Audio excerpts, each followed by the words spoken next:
तो कैसे हो बच्चों सब लोग। तो स्वागत है आपका हमारे इस channel biology on your skin. तो वैसे तो मैंने काफ़ी वीडियो पहले भी डाल चुकी है, लेकिन ये वीडियो हमारी पहली है आपके लिए। तो जैसा कि मैंने कहा था कि जो आपका टैक्सोनॉमी का जो पेपर है उसमें जो फैमिली वाला जो पोर्शन बचा हुआ है वो मैंने आपको नोट्स तो भेज ही दिए हैं, लेकिन एक बार मैं वैसे वीडियो के थ्रू भी उनको कंप्लीट करवा देता हूँ। वैसे तो फैमिली में ज़्यादा कुछ समझाने का होता नहीं है, आपको टर्म्स आनी चाहिए जो कि आपको पहले ही आती होंगी, उम्मीद है। नहीं आएंगी तो अपन वैसे बता देंगे। तो चलिए शुरू करते हैं। तो अगर आपको ये वीडियोज़ अच्छी लगी है तो वीडियो को लाइक कर देना और इस चैनल को सब्सक्राइब कर देना, क्योंकि आगे जो भी अपन स्टडी से रिलेटेड कोई भी वीडियो होगी वो अपन इसी चैनल पे डालेंगे। तो चलिए देखते हैं। तो सबसे पहले आज जो अपन फैमिली स्टार्ट करने वाले हैं वो कौन सी है, लेमिएसी, जिसका दूसरा नाम कौन सा है बेटा, लेबिएटी, या फिर इसको आप तुलसी कुल कहते हो। मतलब जो तुलसी का जो पौधा जिस फैमिली में आता है वो वाली फैमिली के बारे में पढ़ेंगे। सबसे पहले बात करते हैं इसका जो वर्गीकरण है वो किसके अनुसार है बेटा, बेंथम और हुकर के अनुसार दिया हुआ है। उसके बाद में बात करते हैं इसकी क्लासिफिकेशन या फिर वर्गीकरण की, ये वाला। सबसे पहले आप लिखते हो डिवीजन या फिर प्रभाग कौन सा है इसका, एंजियोस्पर्म है। उसके बाद में सब डिवीजन या उप प्रभाग वो कौन सा है बेटा, डाइकोटिलेडोनी है। उसके बाद में तीसरा नंबर का आता है आपकी क्लास में कौन सी है, गैमेटोपेडिले। उसके बाद में आती है सीरीज में कौन सी है इसकी, बाइकार्पिलेटी। उसके बाद में आता है ऑर्डर में कौन सा है इसका, लेमियल्स। और उसके बाद में लास्ट में आती है फैमिली कौन सी होती है, लेमिएसी, जो अपन पढ़ रहे हैं ये वाली। तो आगे बढ़ते हैं। सबसे पहले बात करते हैं कि इस फैमिली के करैक्टर कौन कौन से होते हैं या फिर लक्षण कौन कौन से होते हैं। सबसे पहले जो लक्षण आता है वो ये है कि अधिकांश सदस्य इस फैमिली में, जितने भी अधिकांश सदस्य आते हैं मोस्टली वो क्या होते हैं बेटा, शाक और श्रुप। आपने 3 प्रकार के पौधे पढ़े होंगे, शाक, झाड़ी, वृक्ष। शाक तो कौन से होते हैं बेटा, आपको मैं समझाने की कोशिश करता हूँ। ये वाले जो छोटे छोटे पौधे होते हैं इस टाइप की, वो होते हैं बेटा शाक। उसके बाद में कुछ बड़े पौधे होते हैं बेटा ऐसे, वो होते हैं झाड़ियाँ। और कुछ बिल्कुल बड़े पौधे होते हैं जिनको आप किस में कंसिडर करते हो, ऐसे वृक्षों में कंसिडर करते हो। तो एक तो हो गई बेटा शाक, दूसरी हो गई झाड़ी, और तीसरी हो गई बेटा वृक्ष। ठीक है, अब बात करते हैं आगे। नेक्स्ट पॉइंट कौन सा है, नेक्स्ट पॉइंट है बेटा तना कौन सा होता है इसका, चतुकोणीय। एक थोड़ा सा ऐसे 4 कोने होंगे, लगभग होंगे, वैसे तो बिल्कुल ऐसा होता नहीं है लेकिन दिखेगा आपको ऐसा। इनमें वाष्पशील तेल पाए जाते हैं, यानी कि एक सुगंध आएगी इनमें, जिनमें विशेष एरोमेटिक गंध आती है। ठीक है, जैसे तुलसी की में भी आती है बेटा, इसमें और भी काफ़ी सारे आएंगे मेंबर, तब हम देखेंगे, तब आपको पता चलेगा कि इनमें एक गंध आती है विशेष। उसके बाद में पत्तियां जो होती हैं बेटा सम्मुख क्रोशित होती है। सम्मुख क्रोशित कैसे होती है, आमने सामने वाली पत्तियां।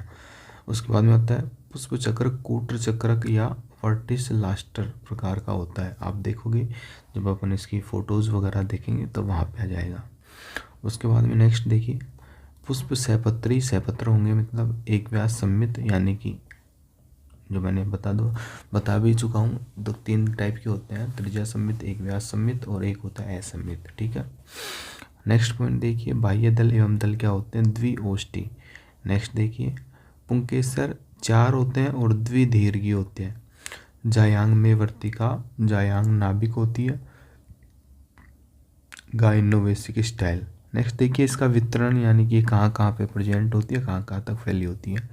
इस कुल में 180 वंश तथा 3500 जातियाँ पाई जाती हैं जो विश्व के सभी भागों में मिलती हैं। 180 वंश और जिनमें कितनी जातियाँ, 3500, जो लगभग विश्व के सभी भागों में मिलती हैं। अधिकांश जातियाँ भूमध्य सागरीय क्षेत्रों में पाई जाती हैं।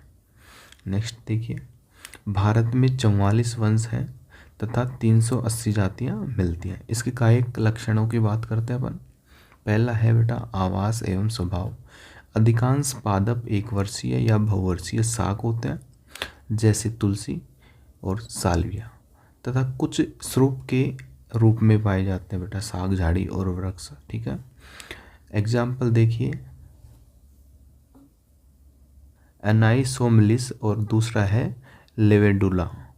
नेक्स्ट है बेटा मेंथा या पुदीना, दलदली स्थानों पर पाई जाता है। उसके बाद में इसकी जड़ों की बात करते हैं। इसकी जड़ें किस टाइप की होती हैं बेटा? मूसला मूल तंत्र पाया जाता है, आपने पढ़ा होगा। एक तो होता है पस्तानी, एक होता है मूसला मूल, एक होता है जकड़ा मूल तंत्र, ठीक है, या फिर रेशेदार मूल तंत्र। नेक्स्ट होता है तना। तना इसका जो होता है उधर यानी कि सीधा होता है, साकित होता है, चतुकोणीय, रोमिल यानी कि रोम पाए जाते हैं, तथा पुदीने में अर्धवायवीय होता है कुछ इस प्रकार का। ऐसे यहाँ पे पुदीने की शाखाएं निकलती हैं बेटा, ऐसे कुछ ऐसे अर्धवायवीय प्रकार का होता है ऐसे, ठीक है। अंतःभूस्थायी भी कहते हैं। नेक्स्ट बात करते हैं इसकी पत्तियों की। पत्तियाँ इसकी कैसी होती है बेटा? पर्ण जो होती है इसकी सरल होती है, सम्मुख क्रोशित होती हैं, अनुपर्णी, रोमिल होती है। तुलसी के पत्तों के ऊपर देखना छोटे छोटे रोम पाए जाते हैं। इनमें वाष्पशील तेल पाया जाता है, कारण एरोमेटिक गंध आती है। जो वाष्पशील तेल होता है उसी की वजह से इसमें क्या होती है बेटा? एरोमेटिक गंध होती है, जो विशेष ग्रंथियों से स्रावित होती है। नेक्स्ट देखिए, पर्ण के किनारे दांतेदार होते हैं ऐसे कुछ,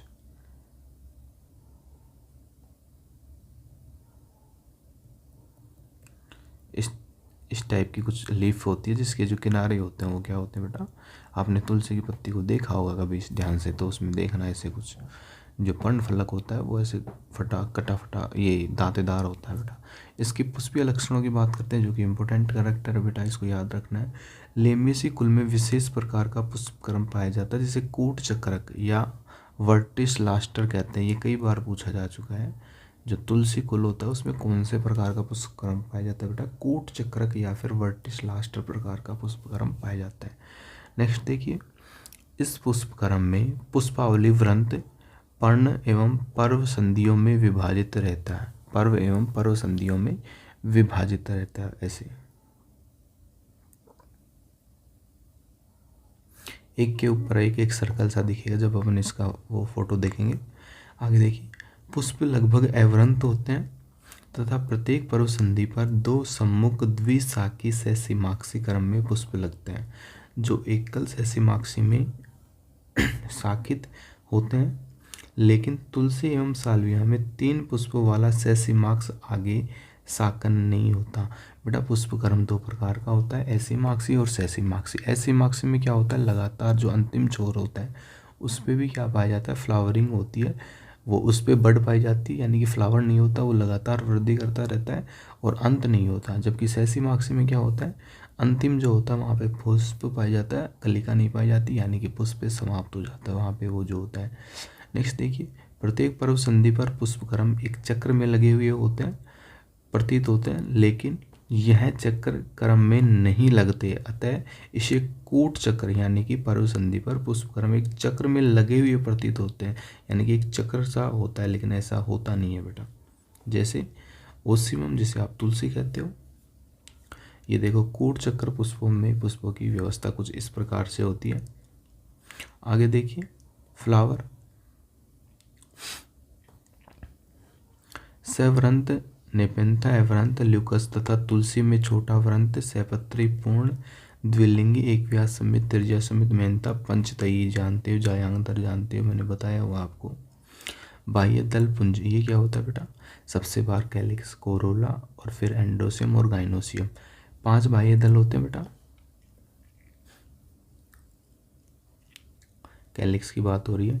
चिरलग्न होते हैं, यानी कि जो ये काफ़ी लंबे समय तक आपको देखने को मिल सकते हैं, उसके साथ में जुड़े रहते हैं। संयुक्त कोर स्पर्शी कुछ इस तरह से, या कोर छादी विन्यास ऐसे एक के ऊपर एक, ठीक है। विन्यास तुलसी साल्विया में द्विओष्टी और शुष्क होते हैं। दलपुंज कोरोला की बात हो रही है, 5 होते हैं बेटा। संयुक्त दलीय होते हैं जुड़े हुए। कोर छादी या व्यावर्तित विन्यास तुलसी तथा साल्विया में द्विओष्टी, तुलसी में निचले ओष्ठ में 1 तथा ऊपरी ओष्ठ में 4 छोटे दल पाए जाते हैं।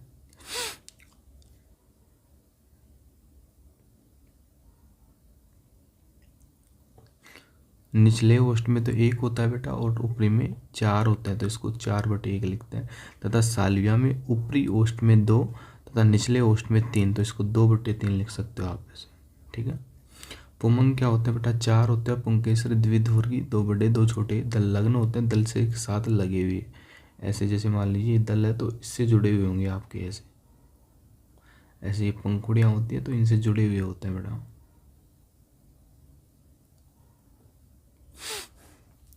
दलपुंज नलिका में धसे हुए होते हैं। कोलियस में एक संघी पुष्प यानी कि एक संघी पुंकेसर यानी कि सब के सब एक साथ जुड़े हुए होते हैं बेटा, अलग अलग नहीं होते ऐसे कुछ। द्विकोष्ठकीय परागकोश ये सब में कॉमन होता है। ये अंतर्मुखी मुक्तदोली यानी कि इस तरह से कुछ मुक्तदोली या फिर ऐसे जुड़े हुए लोडिकल टाइप के। सालिया में परागकोश की दोनों पालियों के बीच योजी की वृद्धि के कारण दोनों पालियां अलग अलग हो जाती हैं। जैसे मान लीजिए ये होता है बेटा, तो यहाँ पे योजी होते हैं, तो अगर इनके बीच में इसकी वृद्धि हो जाती है तो दोनों आपको अलग अलग दिखेंगी। इसकी ऊपरी पाली में उर्वर यानी कि फर्टाइल परागकोश तथा निचली पाली में बंध्य यानी कि स्टेराइल परागकोश होता है। जायांग की बात करते हैं, यह द्विअंडपी युक्तांडपी यानी कि संयुक्त अंडाशय उधरवर्ती द्विकोष्ठीय आभासी पट बने होते हैं, कारण अंडाशय चतुकोणीय हो जाता है। स्तंभीय बीजांड्यास जायांग नाभिकीय वर्तिका पुष्पासन से अंडाशय की 4 पालियों के बीच में निकलती हुई दिखाई देती है। ये सब आपको समझ में आ जाएंगी, मैंने आपको टर्मिनोलॉजी लिखाई हुई है बेटा, उससे सब कुछ चीज़ क्लियर हो जाएंगी। एटलीस्ट आपको याद ही करना होता है। सबसे पहले तो आपको उसके आवास के बारे में पहले लिखना होता है, आपको क्लासिफिकेशन किसी भी फैमिली का, उसके बाद में उसके आवास के बारे में लिखते हैं, फिर उसके बाद में उसके जड़ तना पत्ती के बारे में लिखते हैं, उसके बाद में उसके फ्लावर उसका जो पुष्पक्रम होता है उसके बारे में लिखते हैं, उसके बाद में उसके फ्लावर के बारे में लिखते हैं, फ्लावर के प्रत्येक पार्ट के बारे में लिखते हैं और लास्ट में लिखते हैं फ्लावर फॉर्मूला। इस तरह से आपको एक फैमिली लिखनी होती है। नेक्स्ट बात करते हैं बेटा फल एवं बीज। फल जो होता है एकीन जो 2-4 दृढ़ फलिकाओं का एक समूह होता है। बीज एभ्रूण पोषी होते हैं बेटा। पुष्पसूत्र क्या होता है, तुलसीमम का ओसीमम सेंटिमम का क्या होता है BR। एक व्यासमित द्विलिंगी के 1/4 एक छोटा होता है, 4 बड़े, ये होता है 4/1, ए 2+2 और जी उधरवर्ती होता है, 2 संयुक्त होते हैं। साल्विया में कुछ इस तरह का पाया जाता है। आप इसका डायग्राम देखने की कोशिश करें, कुछ ऐसा दिखता है ये वाला डायग्राम। तो एक बार मैं आपको थोड़ा सा डायग्राम्स वैसे फ़ोटो से दिखाने की कोशिश करता हूँ, थोड़ा वेट कीजिए। तो इसमें कुछ बेटा इस तरह का आपको देखने को मिलता है, उम्मीद है आपको ये दिख रहा होगा। कुछ इस तरह का फ्लावरिंग होती है जिसमें ये फ्लावर ऐसे दिखते हैं, ऐसे मार्क्स टाइप की। उसके अलावा आपको इसका जो फ्लावर होता है बेटा इस तरह का दिखता है, जिसमें एक छोटा होता है बाकी बड़े होते हैं। चलिए नेक्स्ट बात करते हैं बेटा, ये आपको समझ में आ ही गया होगा, ये फ्लावर डायग्राम एक बार देख लेना आप। अब बात करते हैं बेटा इसके आर्थिक महत्व की। पहला जो आता है बेटा औषधि ओसीमम या फिर राम तुलसी। उदर रोग ओसीमम। वेलिस्कम क्या होता है श्याम तुलसी। मरुआ खांसी जुकाम आदि में क्या की जाती है, उपयोग की जाती है। नेक्स्ट बात करते हैं मेंथा पेपरमेंटा। पेपरमेंटा उल्टी घबराहट, ये पुदीना जिसकी बात करते हैं अमृतधारा का घटक है। मेंथा स्पाइकेटा यानी कि पुदीना, ये ठंडाई में भोजन तथा खाद्य पदार्थों में उपयोगी होता है तथा ताप छात में सुरक्षा करता है ज्वर में। उसके बाद में बात करते हैं खाद्य पदार्थों में स्टेकिस सिरिसिया के कंद खाए जाते हैं बेटा। कोलियस के कंद की सब्जी बनाई जाती है। थाइमस की पत्तियां सब्जी बनाने में काम ली जाती है। शोभाकारी पादप साल्विया लेवेंडुला श्याम तुलसी कोलियस थाइमस वल्गेरिस आदि। तो बेटा यहाँ पे होता है आपका ये फैमिली एंड लेबिएटी या फिर तुलसी फैमिली। इसके बाद में अपन एक नई फैमिली स्टार्ट करेंगे। उम्मीद है ये आपको समझ में आया होगा। अगर समझ में नहीं आया थोड़ा सा आप इसको रिपीट करके देख सकते हो, नोट्स मैंने लिखा ही रखे हैं, या फिर नोट्स जब बना हो तो आप इसको पॉज करके नोट्स बना लीजिए।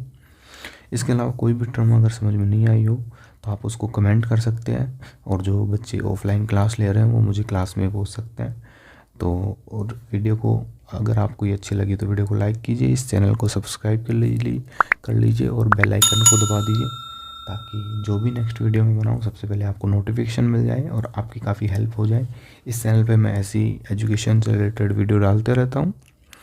तो मिलते हैं नेक्स्ट क्लास में एक नई फैमिली के साथ में, तब तक के लिए जय हिंद एंड जय भारत। ठीक है बेटा, बाय बाय।